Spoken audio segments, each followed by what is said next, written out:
Et oui, il y a des orchidées en France. Il n'y a pas que les orchidées au fin fond des zones tropicales, on a des orchidées en France.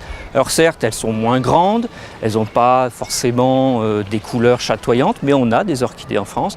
Par exemple, l'orchis de mai, Dactylorhiza maialis, ça c'est son nom scientifique, qui va pousser dans les prairies humides, en particulier en zone de montagne, mais aussi on peut l'avoir en plaine où il est quand même beaucoup plus rare.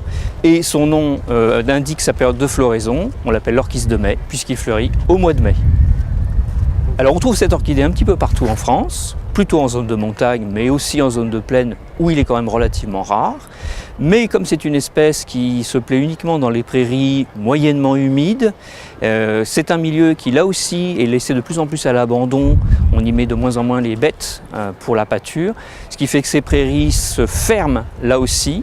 Et l'orchis de mai ne va plus fleurir et puis petit à petit il va mourir et il n'aura pas de descendance. Elle est très dure à identifier parce qu'en fait il y a plusieurs espèces, il y en a à peu près 4 ou 5 qui se ressemblent énormément et pour arriver à déterminer convenablement l'orchis de mai, il nous faut beaucoup de bouquins avec des schémas, des dessins extrêmement pointus.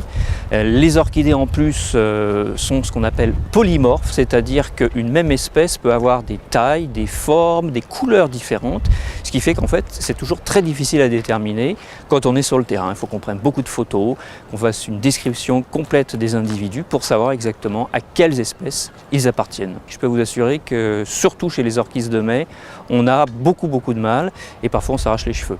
Mais c'est pour le plaisir.